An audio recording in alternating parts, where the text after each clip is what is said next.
KFI's Meeting of the Mouths continues. Outspoken, kind, controversial, disarmingly casual, and a cool dude. He has entered the building. This hour's moderator, Tom Leykis. 408, thank you for tuning into KFI AM 640. Normally we talk at you Monday through Friday, 3 to 7 as you head home in the afternoon. And, of course, we are here from 3 to 7. No, we're here from noon until who knows when tonight here at KFI AM 640 for the Meeting of the Mouths here in studio as we rotate in. It's kind of like the Operation Desert Shield. We're rotating in and out here. We have Joe Crummey, who's still here, but was not here at the beginning, so he's kind of rotated in. Rush Limbaugh, who's been here not only since the beginning. Oh, that's good. Not only has he been here since the beginning, he did a 3-hour network extravaganza before this broadcast today and remains with us now. Dr. Laura Schlessinger is sitting right opposite me. Tracy Miller is sitting without a microphone, just sitting. Is that tea you have over there? It's something.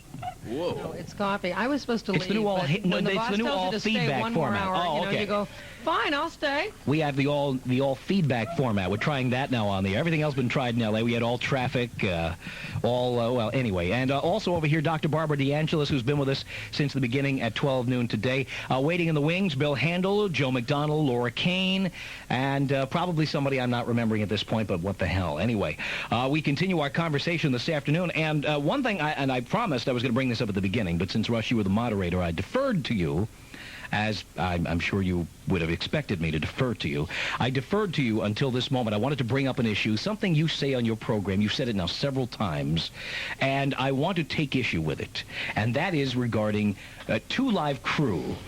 Now, will you reiterate to us why you feel Two Live Crew's act has been cleaned up? Could you tell us the process by which that happened? Well, sure. I think it's the market. I think that Two Live Crew has had trouble selling tickets because of the controversy which has erupted over the content of their material. That's why they've had a hard time selling tickets? Sure. Well, it's 200. They've sold 200 tickets at the Westbury Music Fair in New York, out on Long Island. They had to cancel a show at the Ritz in New York. Had to cancel a show in Dallas. Mm-hmm. And they don't sing dirty lyrics when they go anywhere anymore. But what did the market have to do with that? The market is not showing up to buy tickets. Why is that? Because the people have learned what the content of the lyrics meant. Do you think that's the reason? Maybe it's just that it's not very good. That's part of why it's not very good. Musically, it may not be very good, but I think the content certainly has something to do with it. They still go to see Andrew Dice Clay. Andrew Dice Clay had a concert canceled in Dallas because of the same thing. Andrew Dice Clay's movie didn't break any box office records. Because it wasn't any good. See, if it was good, let's look back now. Do you think that Eddie Murphy was any cleaner than Andrew Dice Clay or Two Live Crew? No, but if you notice, when he was a comedian, but Eddie Murphy has not made a career out of that stuff. I mean, he tried it a couple of times, 3 times, and it was successful for him, but he's not known for that. He got into a successful movie career, but when he was starting out as a stand-up comic, and he had his first HBO specials in the early 80s and what have you, absolutely filthy. Right. But guess what? He was funny. And because he was funny, and because he made a successful transition into movies, he never ran into the problems of an Andrew Dice Clay, who's nothing but packaging, or Two Live Crew, who simply coasted on controversy.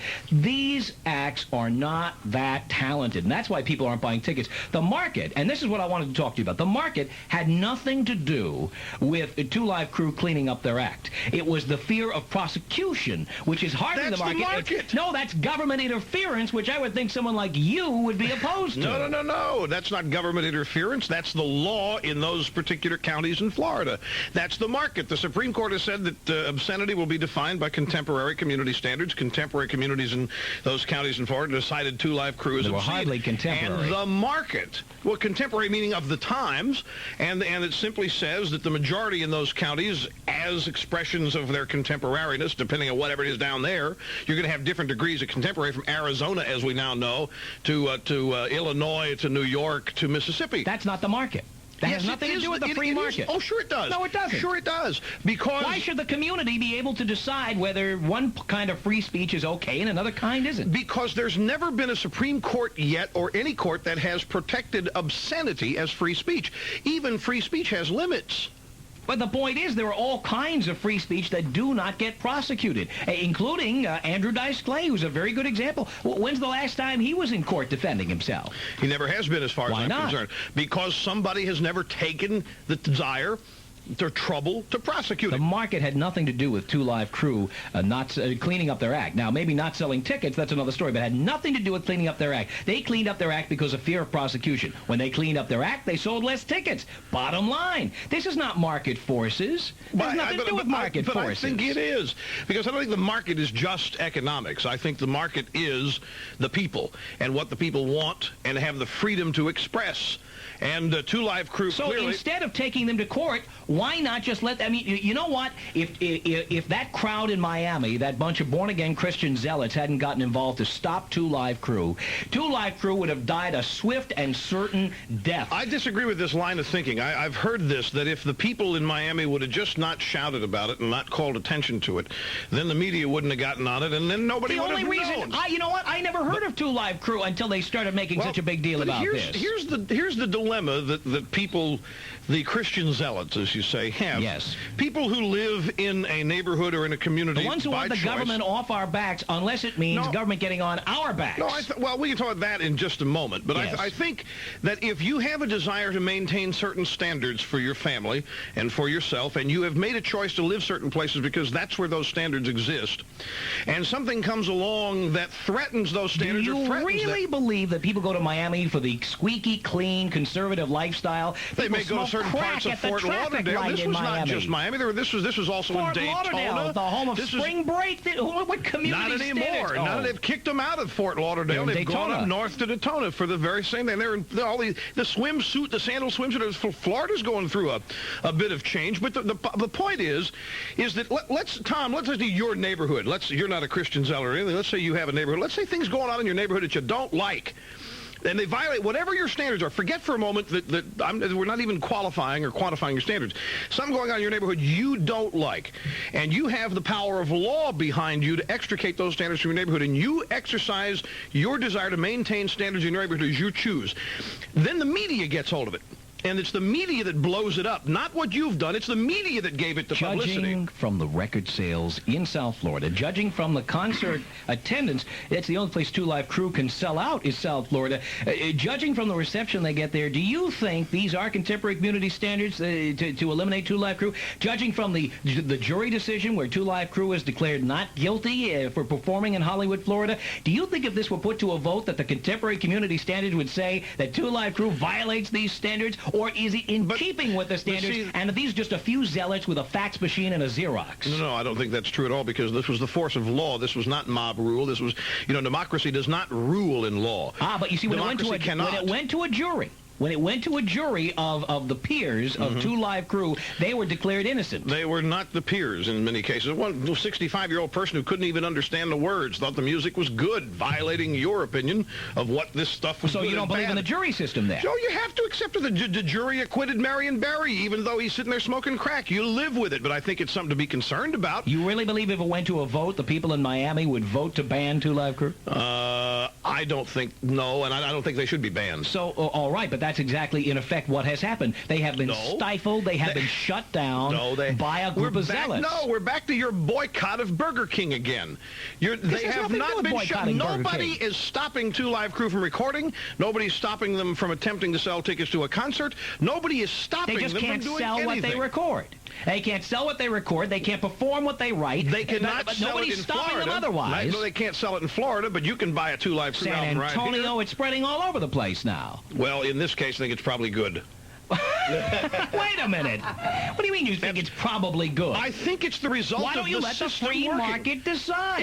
It is. No, it isn't. It is deciding. When somebody censors something, that is not the free market deciding. Sure, censorship is not bad. Censorship is not bad? No, not always. Censorship is simply the maintenance of standards. Censorship is not banning something necessarily. I can't believe you would believe that. Don't you think you were treated unfairly when people nailed you at the Sajak show? Didn't you think people should just let you speak and let you be heard and let the market decide? Or did you believe that these people, since you were real close to West Hollywood, a city in its own right, where you would be banned if it were put up to a vote, do you really think that that censorship would be okay in that case? I don't think I was censored. You don't? No. I think you were. I wasn't censored. I wasn't censored. I saw it. I thought you were. No, the program was, I mean, nobody told me I couldn't say anything. They just stopped you from saying it. They stopped you. So what's the difference? I chose not to engage them in the context under which they had established. I chose not to participate in the forum they had established. What if they decided to censor you in the city of West Hollywood, for example? How so? How can they do it? Well, let's say they said that what you say is a violation of community standards, which in West Hollywood it certainly would be. What if they said that you were dangerous to the community, which people in West Hollywood, many of them may feel that way? What if they just decided you could not appear publicly in West Hollywood? It would be a violation of their community standards. Would you agree with that? Well, only if they could prove what I was saying was obscene, Tom. Now, you must not forget here that obscenity came to, we're talking about, let's talk about which has a very loose definition. No, it doesn't. Do you think Two Live Crew, do you think it's totally all right? Are you not troubled that the whole focus of the particular song in question of Two Live Crew was to talk about how much fun it is to bust female vaginal walls, to rip them apart, to rip women with violence against women? You think that's okay? I'm troubled by it, but I also know that the free market would eventually determine that most people don't want to buy a record like that, and if there'd been no controversy, Two Live Crew would have been a nothing. It is the zealots who made Two Live Crew into stars for 15 minutes. No. It's not the zealots, Tom. The media said Two Live Crew was out for a year before the zealots started making this campaign. I take you back to your neighborhood. Well, but that album wasn't out for a year. Yes, it was. I take you back to your neighborhood. If you don't stand up for what you think's right because you're afraid that it would bring publicity to those who are bothering you, then how true to yourself are you being? I believe that the free market will decide. And I believe, for example, we've talked many times about what's allowed on the radio. We have to take a break here in a minute, but we've talked many times about what's allowed or not allowed on the radio. Now, frankly, I think the free market ought to be allowed to determine, not the federal government, because if you did a show that was riddled with obscenity and riddled with vile sexual innuendo, it wouldn't get ratings and it wouldn't sell advertising. Wrong. And it would go away. It does in New York. It's #1 in New York. Only because it's illegal. If it were legal and 5 stations tried doing it, it would go right down the tubes. Don't listen to that in Give New me York another example. It's illegal because they're not breaking the law. There's no thrill there. Howard Stern was just fined. He was just fined by $6,000. Well, so was I. But you think people listen to you because you're illegal or because that's not why they're listening to it? Nah, come on. Now, the attraction of Howard Stern is that he does things on the air that people think he's getting away with something. And if he wasn't getting away with something, nobody would care. That show isn't even that funny. You can't argue with the ratings. I mean, it's #1 in New York, hands down, nothing even close. He's breaking a rule of some kind, or he's getting away with something. But you just said the market would take care of that kind of stuff, but it doesn't. Because the free market doesn't decide. Because Howard Stern does it because his company decides to play chicken with the federal government. If they took away the rules and said anything goes on the radio, Howard Stern would not have the ratings he has, and neither would half these shows you read about. People listen to them because they're perceived to be illegal. We've got to take a break here, and we'll continue with all of our in-studio hosts, Joe Crummey, Rush Limbaugh, Dr. Laura Schlessinger, Tracy Miller, Dr. Barbara DeAngelis, and more. At 4:21, Tom Leykis, KFI AM 640. Time now to go to Mike Nolan, KFI in the Sky. Good afternoon, Mike. Good afternoon, Tom. It's such a breath of fresh air to have you all together like this. Just kidding, just kidding. Let's get rolling with the lowest self-serve cash prices for gasoline. L.A. County, the Arco Smog Pro in Norwalk, 10602 East Imperial Highway near the intersection of the 605 freeway. They're open 24 hours a day. They have regular $1.19 a gallon, unleaded $1.24, super unleaded $1.37 a gallon. The Arco Smog Pro in Norwalk near the intersection of the 605 freeway and Imperial Highway. Orange County, Fullerton Arco in Fullerton at 1000 West Valencia, corner of Euclid, open 24 hours a day. They have regular $1.19 a gallon, unleaded $1.25, super unleaded $1.41 a gallon. That's Fullerton Arco, 1000 West Valencia, corner of Euclid in Fullerton. Riverside County, the lowest price gasoline we found, the Stop and Go neighborhood store in Riverside, 3950 Pierce Street near the intersection of the 91 freeway, open 24 hours a day. They have regular $1.26 a gallon, unleaded $1.28, super unleaded $1.41 a gallon. The Stop and Go neighborhood store in Riverside near the intersection of the 91 freeway and Pierce Street. And finally, the Stop and Go neighborhood store in San Bernardino County in Redlands at 765 West Redland Boulevard, corner of Center, open 24 hours a day. They have regular $1.28 a gallon, unleaded $1.29, super unleaded $1.39 a gallon. The Stop and Go neighborhood store in Redlands at the corner of Center and Redland Boulevard. And that's, of course, all our gas prices. They're all good through 9 o'clock tomorrow morning. And if your gas station or convenience store can do better, call the KFI gas hotline, 213-251-3143. Again, area code 213-251-3143.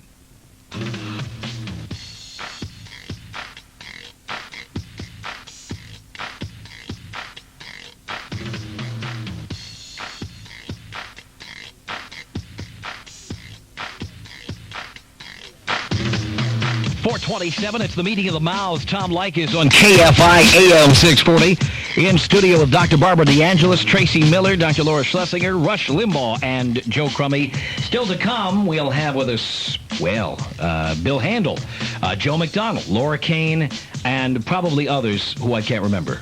But since they're not standing in front of me, what am I supposed to do? No, you did well. I don't think there's anybody else. Is that everybody? No, let's talk for a second. There is nobody else. Are there any other talk show hosts on the stage? No surprise visitors are scheduled. I don't know. Is Morton Downey going to show up again this year? Don't even ask that question. My God. He'll be here now that we've brought Don't it up. even say He's it. getting in a cab. He's getting a lot of time on his I bet hands. she's called 4 times. Oh, man. Okay. I mean, really, he's got a show on CNBC. You know what we say about CNBC, don't you? Can you CNBC? Because I don't know anybody who can. It's not on my cable system. My TV doesn't go up that high. I go up to like 68 and I stop. I don't know where he is. I don't know. Anyway, KFI welcomes today Dwight Kelly, our newest listener from Mission Viejo. So Dwight Kelly, Hi, if you're out there in Dwight. Mission Viejo, hi. What is he, like an affiliate now of KFI? That's like right. EIB? We've added another listener. Well, that's one. We're building our We're doing demographics. them one by One day one. at a One listener at a time. One by one. At this rate, we'll be the #1 station by the 22nd century. I want to know, why do they call it Mission Viejo when every time I go, there's nothing that's older than like 2 years in Mission Viejo? It's all brand new.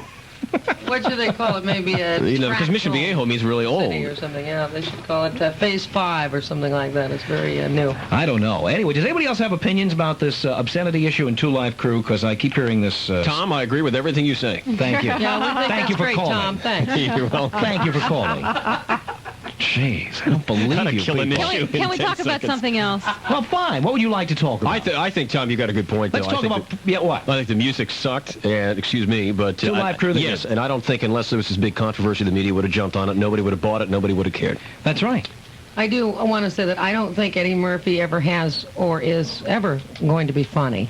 And I think he's a box office bomb. So Well, he is now. I think your particular example with Eddie Murphy. 48 Hours was not a bomb. Beverly Hills Cop was not a bomb. Well, Beverly he's a Hills Cop stiff now. 2 was He's not a a bomb. stiff now. He's a stiff now. And he was never funny on 'cause he's stage. directing I his own saw him. movies. He was not funny. Trust me. Yeah, but Eddie Murphy had hitness Dirty going or for him. You know what I clean, mean? he was never funny. Eddie Murphy had something going for him, though, that was beyond funny. People would go. It's almost like a Tonight Show monologue. Sometimes it's not really funny, but people are not only trained, but they want to laugh, so they'll go there and they'll laugh anyway, even if the jokes aren't that funny. Eddie Murphy had the same thing. He had the hitness factor from Saturday Night Live. He was awfully Well, hit. that's So true. people are going to go to his When he first concerts, and they'll walk out thinking, if I don't laugh, I'll look like an idiot, so I better laugh. Well, Saturday Night Live is now the unhippest thing I can imagine. Yes, it has been for a while. That's Getting gone less down the hip. drain. In Living Color, is it now? In Living Very Color is hip. very Yes, hip. yes, it is true. That's Extremely what hip. Saturday Night Live could have been or should have been like now. It's hip now until it's in the top 10. Then it will no longer be hip. That's how that works. You know what I like on In Watch Living now. Color? When they go into those dance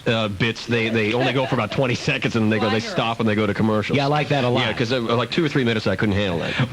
We'll take a break here. We'll continue with our guests of the meeting of the mouths. It's Joe Crummey, Rush Limbaugh, Dr. Laura Schlessinger, Tracy Miller, and Dr. Barbara DeAngelis. Right now, 4:30 at KFI AM 640, and Terry Ray Elmer is in the KFI News Center with the latest. Terry Ray? Drexel Burnham Lambert is facing a multi-billion-dollar claim for alleged fraud and racketeering. The claim, filed by Beverly Hills-based Columbia Savings and Loan, accuses the brokerage house of selling junk bonds that lived up to their name. JPL scientists in Pasadena say they're having more problems with the space probe Magellan. The spacecraft today experienced its third signal loss since it went into orbit around Venus. The space shuttle Atlantis beat the odds today and successfully blasted off from the Kennedy Space Center. Earlier, it was predicted there was a good chance bad weather would scrub the launch. Sources say Atlantis will deploy a satellite to spy on Iraq. KFI's Andy Friedman will join us at 5 with a look at one L.A. company making big bucks off the recession we're now in. More stimulating talk radio and the meeting of those mouths around the corner. I'm Terry Ray Elmer in the KFI News Center. Good afternoon. I'm Mike Nolan, KFI in the sky. Very heavy traffic northbound Orange Freeway as you work up past the 91 freeway, and then very slow with the 57 and the 60 come together around the corner through Diamond Bar. But as you head up the hill toward Phillips Ranch, things will improve. 91 freeway busy in both directions in Orange County. Out in the valley, we had earlier problems westbound to make that eastbound Ventura Freeway out in the extreme West Valley. And of course, you want to watch out for the normal delays westbound Ventura Freeway, passing the Hollywood Freeway, heading out beyond the San Diego Freeway. Mike Nolan, KFI in the sky. Is this your office? Robertson, this fax is hideous. It's all curled up and slippery. I'll take care of it, sir. Oh, if you'd gotten a Xerox 7033 like I requested, we'd be using plain cut sheet paper. Robertson, have you sent that fax to Phoenix yet? The machine's busy receiving right now. The Xerox sends and receives at the same time. Where are the copies of that fax, Robertson? I'm fourth in line, sir. Oh, that Xerox 7033 makes fax copies, reduces, enlarges, and collates. Robertson, we're missing 2 pages of this fax. I'll call and get them resent. The Xerox stores incoming faxes in memory. Even if it's out of paper, you don't miss a page. Robertson, order us that Xerox 7033 fax you showed me. It's about time, bozo. What was that? Get your Xerox 7033 fax machine from the #1 authorized dealer in the West Coast Terminals. Call 1-800-432-7514 to get a Xerox factory-trained rep in your office. 1-800-432-7514. It's been said that an acre of performance is worth a world of promise. Well, at Office Club, you get the lowest prices on thousands of brand name office products every day.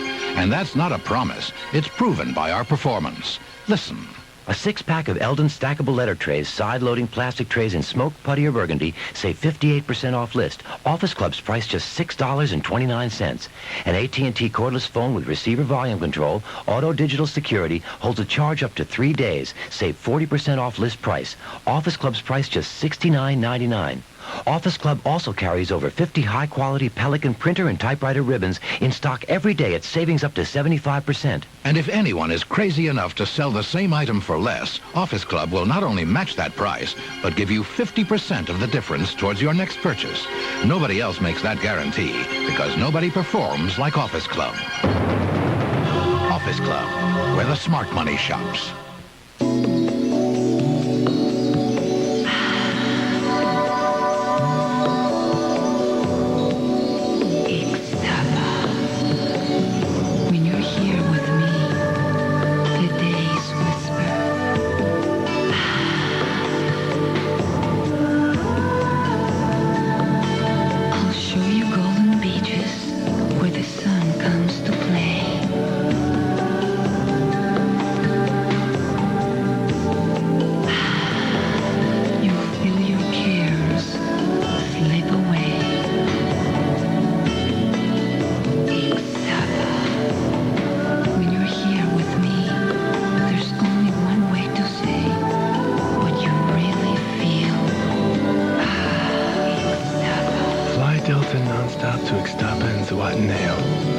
Service in the sky, see your travel agent or call Delta Airlines. 4:35 now. Before 5 o'clock, it's the Meeting of the Mouths on KFI AM 640. My name is Tom Leykis. We talk at you every afternoon, Monday through Friday, 3 to 7 in the afternoon as you head home. With us today in our once-a-year event, Joe Crummey, Rush Limbaugh, Dr. Laura Schlessinger, Dr. Barbara DeAngelis, Tracy Miller, and waiting in the wings, Joe McDonald, Bill Handel, Laura Kane, all coming up here on KFI AM 640. Thank you for tuning in this afternoon. I want to ask all of you a question. I wanted to get back to something only because I did it, and I want to see if people have a hard time with this, regarding prenuptial agreements. I never believed in these things, and I guess I was talked into never signing a prenuptial agreement a long time ago by women who said, oh, it's just not romantic to sign a prenuptial agreement. And in my third marriage, I had a prenuptial agreement, and it was the best thing I ever did.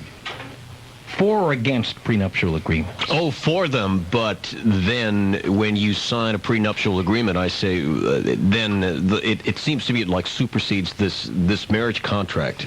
You know what I mean? What do you mean? If you're gonna have a prenuptial agreement, then why don't you just write out just this contract? Why bother getting married? Why don't you just write out a contract? Isn't that really? It's not a prenuptial agreement. It's not that I'm against it. It's not a prenuptial agreement. A marriage contract with just more paragraphs. Well, yeah, but the point is, see, now what I did with my prenuptial agreement, I've never really talked about the details of it. Yeah. But what it said was, it determined all these different things, that there would be no alimony paid or spousal support, or whatever it's called. There'd be no children. It spelled everything out that was important to me. But I said that after 20 years, it would dissolve. Now, why did you pick 20 years rather than 5 years or 10 years? Because I think after 20 years, you're going to stay with that person for good. 5 years, I still see too many divorces. 20 years to me. If you're serious about till death do us part, then 20 years shouldn't be a problem. In other words, if someone put up with... serious about till death do you part, then why do you need a prenup, though? Because I may be serious about it, the other person may not be. Well, then you better not... You better not say that then. Next time change the then why do you get married if you're not sure? We can't hear you, Tracy. We got to get that mic up. Am I on now? No, the mic is turned on. I've got to turn the switches on the bottom. I was doing a little battery saving there. There you go. You're on now. Okay, I was going to... What I said to you was... No. Am I on now? Okay. Yes. You don't need that if you take those vows seriously. Now, if you're worried that your spouse might not be taking them seriously, change them. But you never know. How do you know? Until 20 years, do us part, and then we'll negotiate. Having been married now, there you go. Having been married now 3 times, having one prenuptial agreement, I know it doesn't matter how serious you are about the agreement, till death do us part, the other person may not take it as seriously. And so you can only control yourself. You can't control what other people do. I'll tell you things I've learned not just from myself, but from counseling people. I have never had a prenuptial agreement. I would have one now. And that's not because I've had a problem. I have never had a problem. But I think 2 things people need to think about. Number 1, no one ever gets married and thinks they're getting divorced. Number 2, you never think if you do get divorced, in your wildest imagination, you say, well, even if we split up, I know we'd be friends. I mean, we'd never have any arguments. I mean, I can't imagine my partner ever becoming unreasonable. That's funny because I totally disagree. I'm not saying that's true. I'm saying that's what a lot of people think, because when you're in love and you're getting married and you're about to walk down the aisle, you can't imagine it. But I disagree with that. I think that, and you and I were here about 3 hours ago, that I think that most 99% of people, when they get married, in their back of their mind, they're reserving a space where they hide from God, where they hide from everybody, but they have a little space in the back of their head that says, I can get out of this if I have to. No, and I still disagree with you, and that's why people are shocked when they say, I can't believe it, my husband's fighting me tooth and nail, or I can't believe it, my wife turned into a whatever, and she's trying to grab everything that I possibly have. Well, maybe they're surprised that their wife or husband has turned into such a tiger at the very end, but I still think that most people, that's why, that most people think they can get out of it if they have to. Well, most the point people is not getting I can get out of it if I have to. But the point is not that. The point is how to... And if you go into it thinking I can get out of it if I have to, then why are you bothering saying till death do us part? But that's a different question. Tom's asking about prenuptial agreements, and I think that if you can minimize the damage that you might go through, if God forbid the relationship doesn't work, in many cases it's worth it. I mean, I not only think people should agree about a prenuptial agreement, I think they should agree about things like, how are we going to deal with problems in the relationship? What happens if we get into bad fights? I want somebody to sign a thing saying, I will go to counseling. I get thousands of calls from people saying, my partner refuses to get help, and I have been trying for 10 years. As far as I'm concerned, that's breaking of a marriage contract, too. So I think you should not only decide where your cemetery plot's going to be and all the, what kind of religion you want to bring the kids up. I think deciding how you're going to have the relationship and, God forbid, how you're going to end it is part of the practical way of facing that kind of commitment, which most people don't do.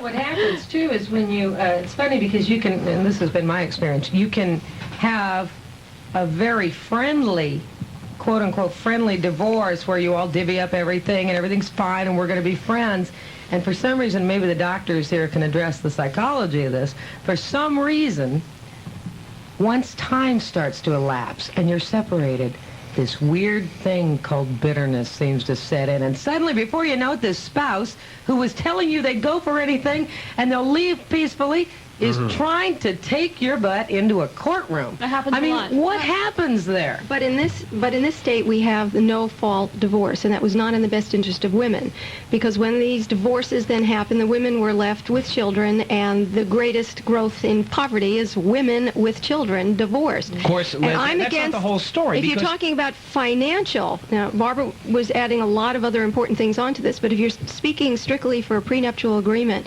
that is financial, it is never, unless the woman is a multi-zillionaire, it is never in the best interest of the woman to sign this in advance, and women tend to walk into these things emotionally. I don't want to look like a greedy bitch. But there's a big if I don't sign this, he won't love me, and it's coercion there is a difference of an emotional sort. But it's not, because nobody puts a gun to your head and makes you get married. Yes, that's true, but you've really got to consider the different emotional mindset that women go into these things, relationships with, than men do. And it is a form of emotional coercion. All right, but then let's go the other direction then. Why should any man get married? Because if it ends, the man can very well, under the laws in the state of California, get the short end of the stick. Now, they can say, well, the laws are gender neutral, and if the woman earns more money than the man, then, of course, the woman would pay the man.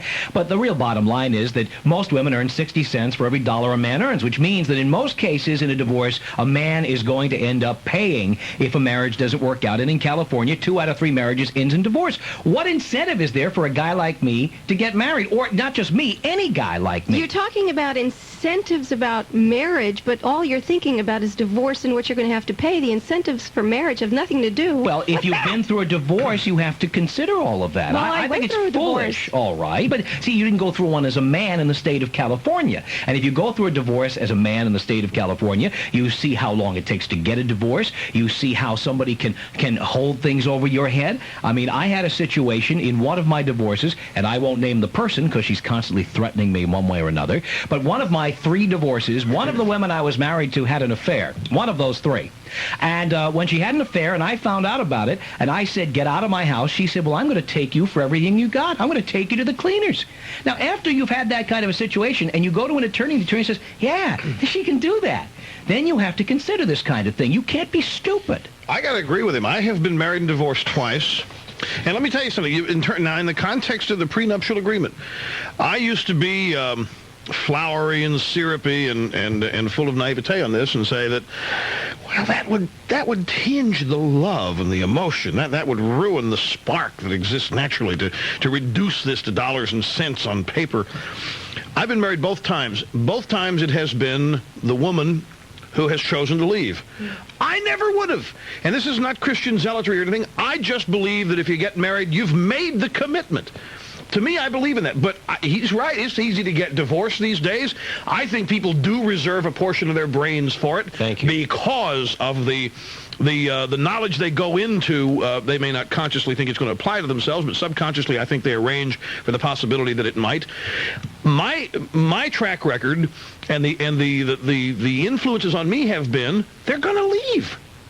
And I have lucked out in both of my cases. The first time I had nothing.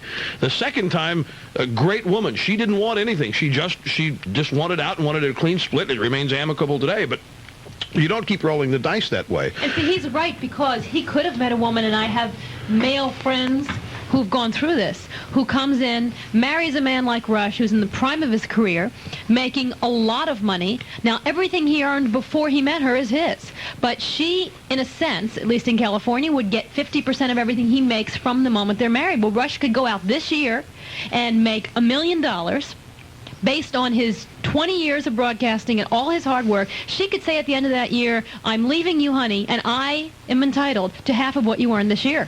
And you don't know that on wedding day. Right, and that I agree with that. That is scary. On the other hand, what's just as scary is a woman who marries a man, has his 3 kids, he leaves and fights her and won't even pay his child support. And we have to take a break here. That is more than the former situation. We have to take a break here, but there's one other thing I must say, Laura, and I don't mean to sound sexist, but it will sound sexist anyway, and that is that women generally say, oh, you're just thinking of the money and all of that. But when the divorce comes, who's thinking about the money then? Unfortunately, the women aren't thinking of it enough. Oh, well, the women I've been married to, let me tell you, 2 out of 3 were thinking about the money then. Women get wiped out in divorces much more than you guys suffer, trust me. Well, let's talk about that when we continue. 4:46, it's 14 now before 5 o'clock on the meeting of the mouths. I pressed the wrong button there. Let's now, 4:46, let's now go to Mike Nolan, KFI of the Sky. Hello there, Mike. You're live today. Yes, good afternoon, Tom. Well, we're always live, but sometimes we're live 7 seconds after the fact. I can talk to you today. Isn't this great? I love this. I have absolutely nothing to say to you, but no. Oh, come on. 2.5 years we've been working together. We've seen each other 3 times, always at Christmas parties and things like that. But think how special it is when we do have a chance to finally see each other. It really is, yes. It's always a pleasure. Yes, it is. What's happening? It's a pleasure to look over the Long Beach Freeway northbound and see it's not too bad, but it's a different story southbound side of the 710. There are a couple of big rigs on the southbound Long Beach Freeway south of Atlantic blocking the 3rd lane from the left, and that is really starting to push the traffic back almost all the way, well, it's back toward Olympic on the southbound 710, also affecting the Santa Ana Freeway southbound because that transition is starting to back up.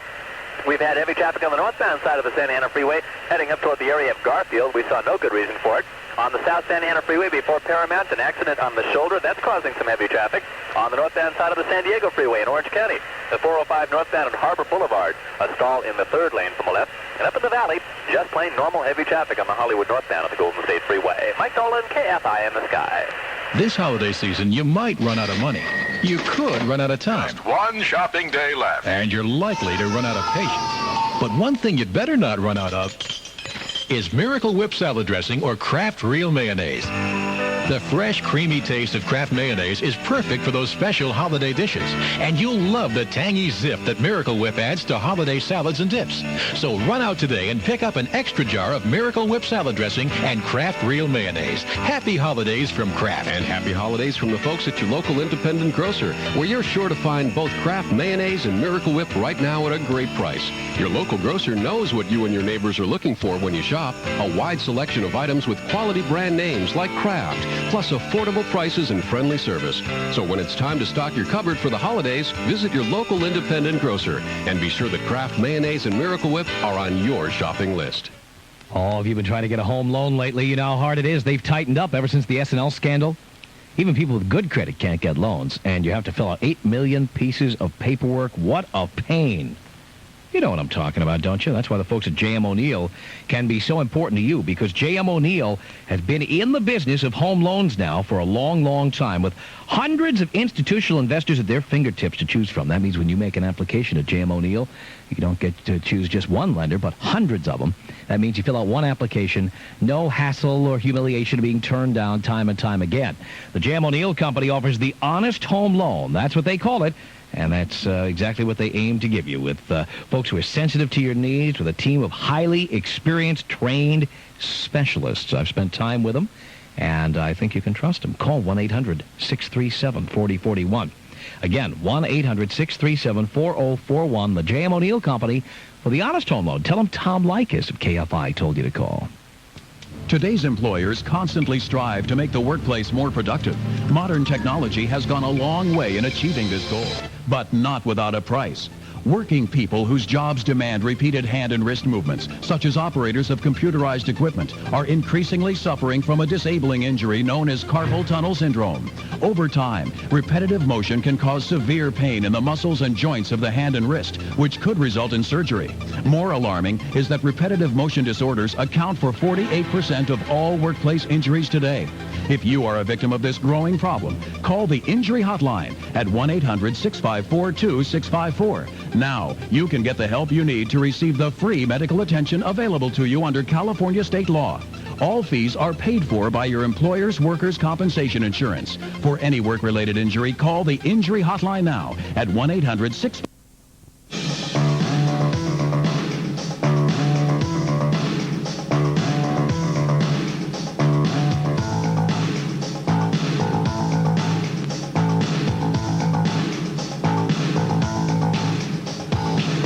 10 now, before 5 o'clock. It's the Meeting of the Mouths over KFI AM 640. Tom Leykis, Dr. Barbara DeAngelis, Dr. Laura Schlessinger, Rush Limbaugh, Joe Crummey, Tracy Miller circulating around somewhere, Joe McDonnell and Bill Handel eating lunch or dinner, as it were. I hear the dinner's arriving at 6. Both already.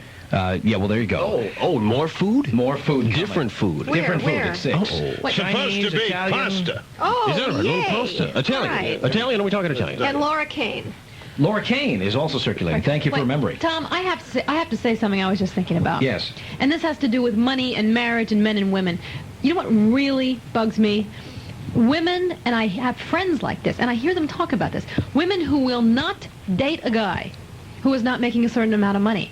That's an L.A. thing more than anything else. I've never seen that more than I've seen. Well, we're in. I don't know. You may see it more intensely in Los Angeles, but I think it's universal. I hear this from women. I have women friends who have said to me, "Why are my relationships so terrible? Why are these guys all jerks?" Because the first thing they do when they're getting fixed up with someone and say, "What does he do?" And if they hear that he's a lawyer or this or that, they say, "Fine, I'll go out with him." And they are so jazzed by his car and what he has and where he can take them. And these are intelligent women. That's the not-so-subtle way women find out how much money you make. They say, what kind of car do you drive? They don't really care about cars. They care about how much money you have. Well, all right, but I mean, I suppose one reason why that might be a concern is so easy to determine that. You know, it's a lot harder to determine whether or not you really love somebody or whether you really like them, but it's easy to just recognize what kind of model car they've got. But wait a minute. I want to go back to something Laura said before the break here. Now, you say that women take a bath. If women had to sign prenuptial agreements that were equitable, and I believe they should be equitable, how could they take a bath? Well, quite frankly, that's not the way they're skewed. They're skewed for you to protect you.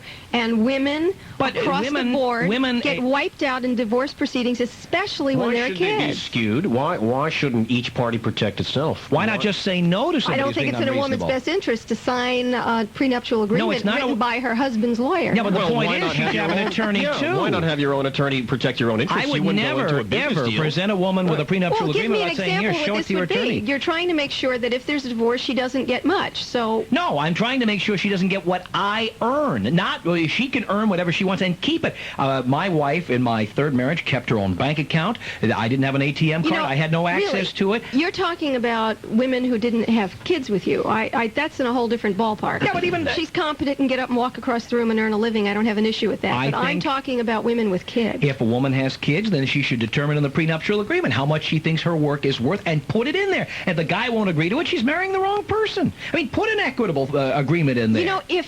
You know, I agree with you if the majority of women would have that mindset, but they don't. Well, they're frightened, they're timid, they're scared, they're dependent, and that's just not going to happen. Well, then, I'll put it this way. I wouldn't marry a woman who would not sign a prenuptial agreement, but I also would make sure if it were signed that her attorney looked at it, that she had input into it, and it was mutually acceptable. Yeah, not because something you don't want to get it set aside later on. I mean, absolutely. You want to make sure that it's kosher from day one. Make sure it stands up later on. I would certainly never just say, here, sign this on the day before the wedding. That's ludicrous.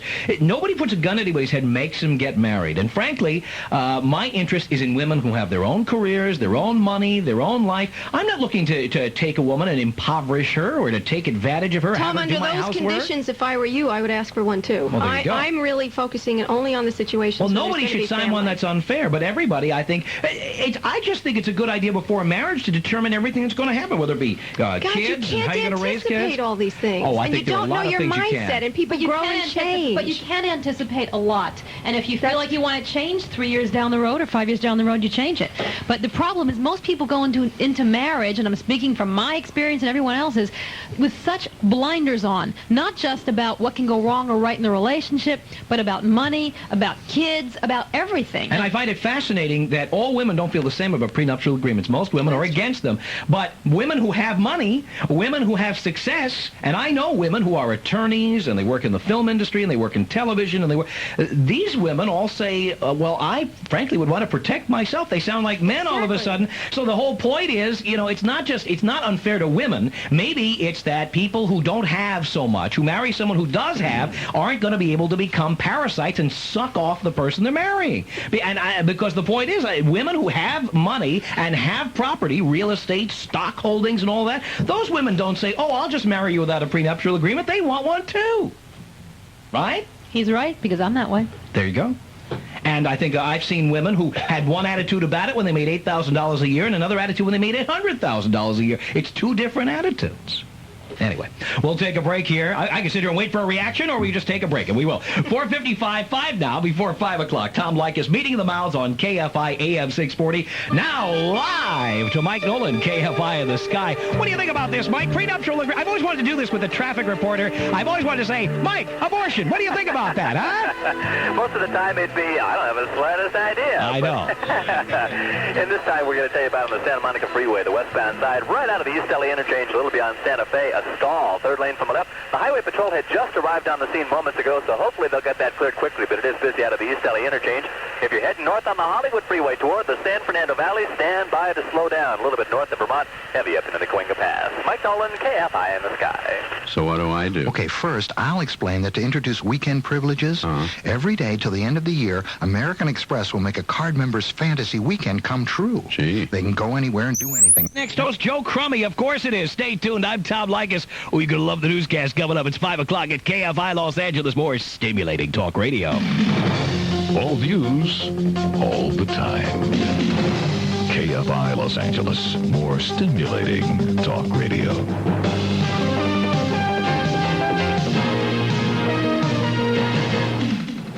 From hook shots to hookers, good afternoon. I'm Terry Ray Elmer with the 5 o'clock news on KFI.